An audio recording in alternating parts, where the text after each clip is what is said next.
Hey everyone, Jessie here from My Life in Arts and Crafts, and today I want to show you how to use the Design Space software as well as the Silhouette Studio software to import your Kadoodle Bug images.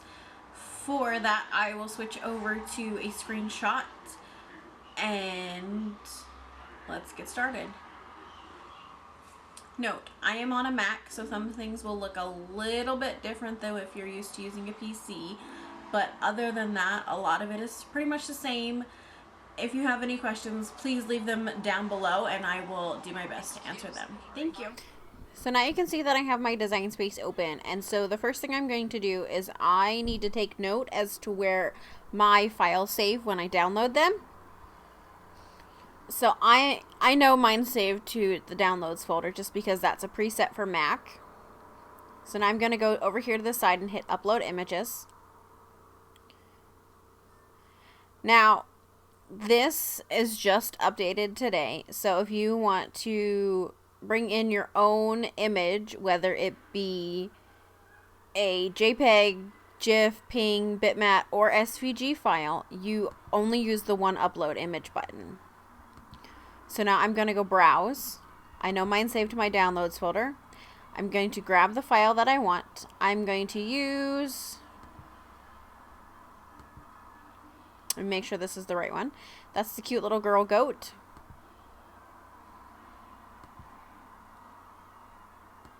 And then we've got the billy goat. And the pumpkin billy goat. I think I'm going to use the pumpkin billy goat. I'm going to find the SVG format of the file. So it's going to say .svg at the bottom. If you have a Mac or a PC, you can generally hover over the different files to see which one it is. If yours doesn't have a description underneath them, I'm going to hit choose. I can change the name if I want to. So if I want to put Kadoodle Bug here,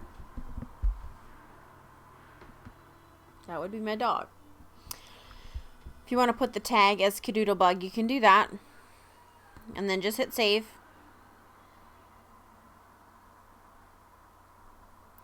And then once it's saved, it will pop up here. Mine's running a little bit slow just because I'm doing a lot on my computer right now. I have already inserted this one, so I'm just going to grab that one. I'm going to go insert image. It's going to pop into my mat. Now, what I do need to do is I need to zoom out a little bit. That would be my goats. So I'm going to go ungroup. Now once I ungroup, I've got these images that are separate. Well, that makes it really hard to deal with if you're moving them around. So I'm going to group the like colors together. So I've got this gray piece. Now I've got some orange pieces. So I'm just going to select over top of them. I'm going to hit group.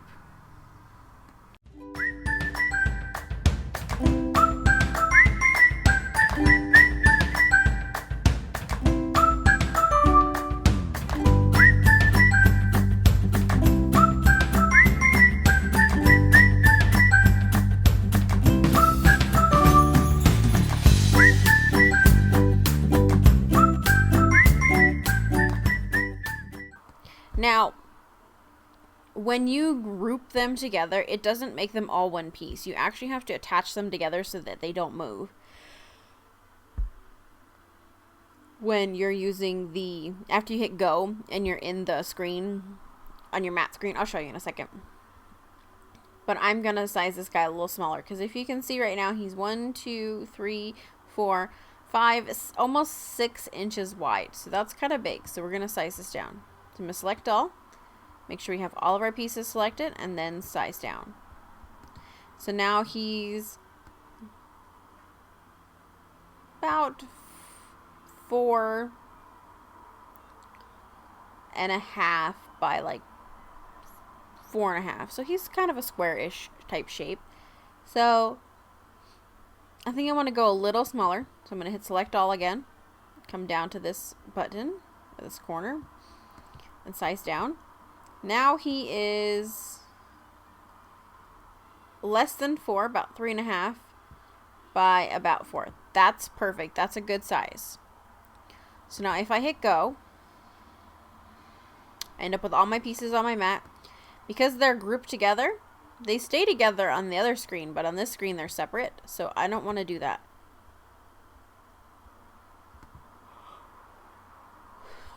I want to go through and attach all these groups together. Attach all the colors. So click on my black pieces, attach. Click on my brown pieces, attach. Tan, attach. This color, attach. This color, attach. So now all these pieces are attached together. I can go over to go, and now I can move these around on my mat and they'll stay together. So I'll put a little 2-inch section up there for black, move this down to about here, move this down to about here, because then I can just put all my pieces on one mat and I can just insert and put my mat in and out.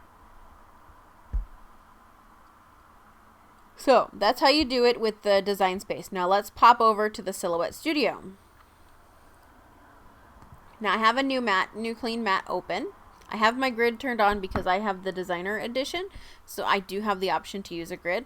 If you didn't have a grid, that's fine. I don't know if you have rulers in the basic edition, but you can use your rulers. You also won't have crosshairs, which are these little guys in the middle. So now what I want to do is I want to go to my downloads folder. I want to find that same file, so the Billy Goat, Pumpkin Billy Goat, and I want the SVG format because, again, I'm using the designer edition. I can just use the SVG. If you're using the basic one, you want to grab this one that says .gsd at the end. But since I am using the designer edition, and if you have the option and you're sticking with your Silhouette, I do recommend the designer edition. It does have a lot of useful properties, especially the ability to use SVGs. So now all I had to do was drag it in. I don't know if you saw that. So I'm just going to click, hold, and drag in, and my file comes in there. So you can go to file, open, and then find it and then open it that way. I do find that this is easier just to drag it in.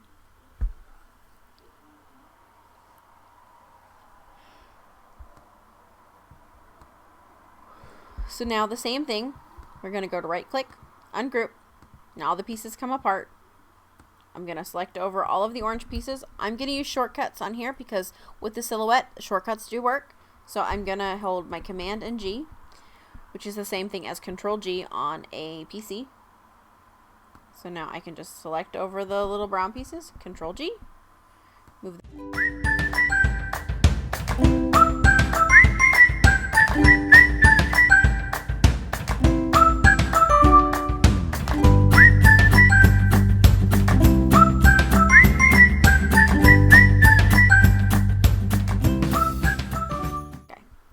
Now, the difference with the Silhouette and the designer edition, or the Silhouette and the Cricut, is that the software for the Silhouette allows you to use just one mat. You don't have to use several different mats, or have to take it out and put it back in several times, which is really nice. I can have all these colors on my mat all ready to go. I also don't have to move them around or play with them twice. So it is faster in the Silhouette, but I won't get into everything with the difference. But it is faster to do different file formats.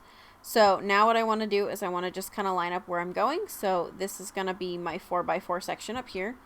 This is going to be a 2x whatever. I could put this one as a 2x something and this one as a 2x something. Bring this one down. Take this one to 2x whatever. I generally will not do pieces smaller than 2x2. I just don't do it. 2x3 is kind of pushing it for me, but 2x2 is the absolute smallest. So now I can take this piece and put it there. I can take this piece and put it here. That one's okay. I could take this piece and put it here. This piece will go about here. And this one will go there, and then I'm actually going to grab this one and move it over here. So now I've got all my pieces laid out on my mat. All I have to do is check my cut lines, So you can see I don't have any cut lines right now. You can tell that by hitting the red box, the little red triangle right there, and there's no red lines. So I'm going to select over everything. I'm going to hit this cut button right here. Now I've got red lines. I do recommend using this one if you know your pieces are not touching, because this one will kind of give you the same effect as a weld, but not, it's not welded, but it is. You're going to pick your material, and then you just hit send to silhouette once your computer is connected and you have your pieces on your mat. Everything is good to go. One sheet, one time through, it's going to cut out all your pieces.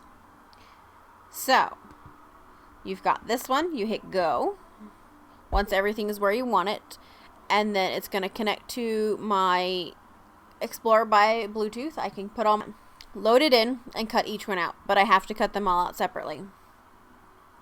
So once I have these pieces cut out, I'll show you what to do with them in the next video. And that will be assembly for this one. I'll show you how to assemble these pieces. Thanks for watching. Bye!